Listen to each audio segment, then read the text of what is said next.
Hey guys, today quick video about a new Miracle Rogue that takes over the complete format. All the leather is full with it. I guess, I don't know what is going on in bronze or gold. I guess you see all as well a lot of rogues, but high diamond, legend, and especially legend top 1000 is full with rogue. Why? Because it's super strong. I think really, as far as I know, every matchup is favored. I will show it to you in a second on HearthstoneReplay.net. We will go over the numbers. Edwin got buffed yesterday. Edwin got buffed yesterday to 3 mana. That's the big change at the end of the day. Yeah, also Sprint got buffed, but and some deck lists have 1 Sprint in the deck. I show you the standard deck list. It has no Sprint. Sprint is definitely not necessary, but it's a good option to put it inside if you want to have even more card draw at the end of the day, for sure. Yeah. Like I said, let us go quick into the deck. I will show you the cards. It's a crazy fast-paced deck. Highest card in the deck is Gnoll. You know, highest mana cost card in the deck is Gnoll. You know, Gnoll is usually never 5 mana, so you don't have to think about the 5 mana. So the highest card at the end of the day is Necrolord Draka. You have to pay for 4 mana to play her if you don't have any other mana reduce. So let us go quick over the cards. Backstab, 0 mana, very important to make the big turns that fill your board with big minions from the location and from Necrolord Draka or the weapon. Preparation to make this as well happen. Shadowstep for the same reason at the end of the day, and also maybe a good thing with the Gnoll or maybe with Draka or with Edwin for sure. Nothing to explain about it, I guess, when you watch this video. Blackwater Cutlass, I guess nothing to explain about it. Even a good card when you draw it with Edwin, you can just play it if you don't have already a super high weapon from Draka. Door of Shadows, at the end it does the same. You can draw a spell, if it's infused even 2, and then you can play it and you can make things happen. Gone Fishing is doing the same, that's why everything here is so cheap in the deck. SI7 Extortion, it's a tradable and cheap. Sinister Strike, just for maybe finishing, and a cheap spell. Maestra, you know why it's in the deck, no other reason for it. Serrated Bone Spike, a very important card in this deck. It's important on some turns that you figure out how to play around it. It's a very strong card, 3 damage to a minion. If it dies, your next card this turn costs less. Super strong with preparation, so you prep, you play Serrated Bone Spike, and next card costs again 2 less, just to think about. Sinstone Graveyard, one of the absolute key cards in the deck. Some of the 1/1 Stealth Ghost has +1/+1 for each other card you play this turn. This Miracle Rogue deck list is not like the other Miracle Rogue deck list that was played 1 week ago, 2 weeks ago, where you got this 25-25, 18-18 or something like this on turn 6, just as an example. This deck is different. This deck can go big, like it's possible at 10-10, at 12-12, things like this are possible. But usually what this deck is doing, you go more early and a little bit maybe more wide. So it's definitely possible on turn 3, if you played it on turn 2, to make a 6-6, 5-5, 7-7, whatever. On the later turns, maybe even a bigger one, but you don't go for the 25-25. You go more for the 7-7, 8-8, 11-11, something like this around. Key card in this deck. Truth of Nefarian, yeah. Damage, cheap spell. Maybe you can even discover a spell from another class when you make a honorable kill. With this deck is not so important, the honorable kills. I mean, yeah, maybe you are lucky you can draw a spell that is 0 mana, or maybe 1, good, but also maybe just use it for face for the enemy hero. Wicked Step, no explanation about a spell. Super strong after you have 5 mana. Yeah. And here is it, the new juggernaut of the meta, Edwin, Defias Kingpin. Battlecry, draw a card. If you play it this turn, gain +2/+2 and repeat this effect. That's the reason why most of the deck lists don't has even now things like Crepator or Scaps inside, because Edwin is now so cheap. If you play it maybe on turn 5, for example, you have 2 manas left, maybe you have a preparation, maybe you get a backstab, maybe you get a Shadowstep. You have so many cheap spells that already on turn 5 you can get a 12/12 Edwin and draw a lot of cards. Just think about it. That's the crazy thing what's going on. Maybe you have already a location board, you play the Edwin is getting a 12/12, maybe you already have a ghost 6/6 and you now make the second ghost like a, again, 6/6 7/7 with stealth. Super crazy card. Shroud for card draw, for minion draw in that special case. Also good that it makes them stealth maybe. And Necrolord Draka, same, that you try to use her like the location at the end of the day. Also here you don't go for 25/25 attack with the weapon. With this deck you go more for like 8, 9, 7, 6, something like this around, just to... It's still called Miracle Rogue. Seems like we keep with this name of the deck, but the miracle is not that big like before, but it's happening now every game. You will have every game a location, you will have every game Draka, you will have every game Defias Kingpin, because this deck has good card draw and this deck is well refined, and like I said, a lot of cheap spells that make everything running. So that's it. Let us talk super quick about the Mulligan. Mulligan is tradables, Gnolls,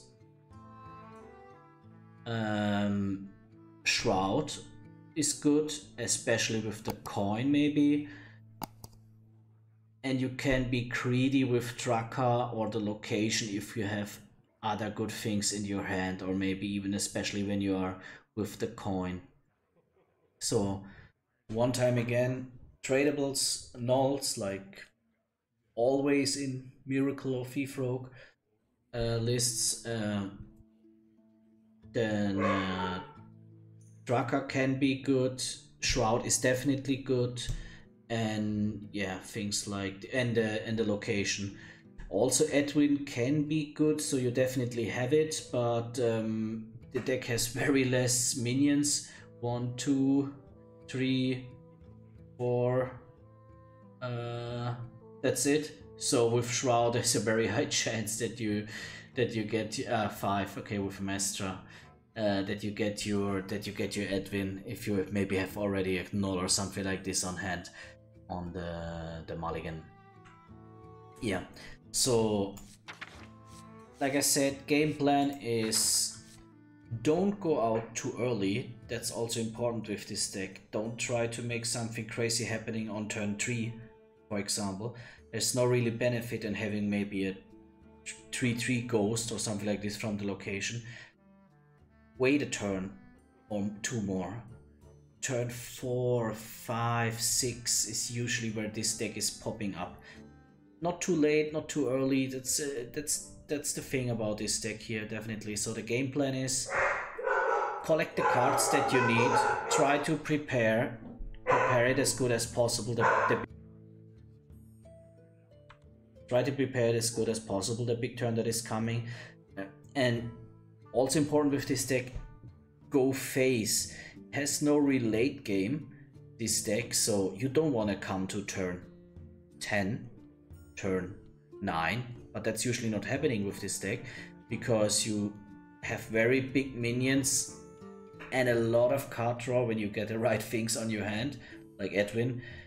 on turn 4, 5, 6, and then usually on the next 1 or 2 turns the game is ending. So try to finish the game around turn 8 latest. That's the game plan. Game plan for sure also count your mana, count your spells, especially important with preparation, especially important with how is it called, the Serrated Bone Spike. And yeah, also Edwin could be played on turn 3, directly Shadowstep it. It would be only costing 1 mana on the next turn. Just think about how crazy this could be. It's just an awesome card. Let us see here directly the... Let us go Diamond through Legend here, just since this new... since here this new patch. You can directly see Miracle Rogue, how it rised in numbers, and yeah, it's getting even better as higher you go in the ladder. Here it's getting a little bit shut down because a lot of people play Quest Priest in the top 1000, so yeah, they know how to counter the deck. That seems like it's the only counter at the moment. Let us stay on Legend here, Miracle Rogue. We go on matchups and you see it's nearly everything green besides Quest Priest. I don't even know what Control Priest is. This deck is for me not really existing. Yeah, okay, Mind Rogue, but who is playing Mind Rogue? Who is playing Control Warrior? Nobody. Maybe it's rising now because of that, but besides that, you see everything green. Demon Hunter, okay, Demon Hunter is not strong green. Hunter, green, besides Beast Hunter, 49%. Both Mage decks, green. Both Druid decks, green. Pala, green, besides pure Paladin, but okay, how often do you face a Paladin? Priest, like I said, seems like the best counter at the moment. Shaman, green. Rogue, okay, you know. Enraged Warrior, green. Warlock, green. Imp Warlock especially. So yeah, that deck is... I have to be honest, play it now or play it never, because I don't think they make maybe an emergency patch or something like this just for it, because it seems like it's getting held back from Quest Priest at the moment. I'm not sure how much more the deck can get refined. It seems like an already very refined list that we see here. But yeah, play it now or never, because I'm pretty sure they will reword the buff on on Edwin. That's what they will change. After this talk here quick, you will see a game against... Sorry, I forgot it already. I think it was an Imp Warlock that I played against with my Smurf account. So you see the game. It's just a 3 or 4 minute game, so not a lot of time that you have to spend. Just you can see what the deck can do. Yeah, guys. It's time. If you are a rogue player, if you like the style of the deck, like I said, play it now or never, have fun, good luck, and have success. But with this deck, it's pretty sure you will have success. Bye bye guys, see you, good luck.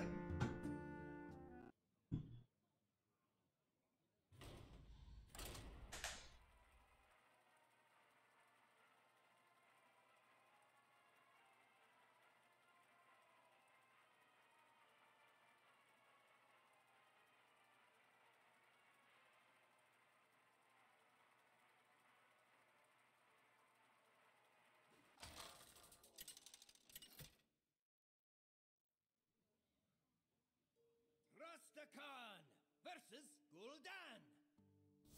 Know the true essence of fear. You stand before King Rastakan.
smell you.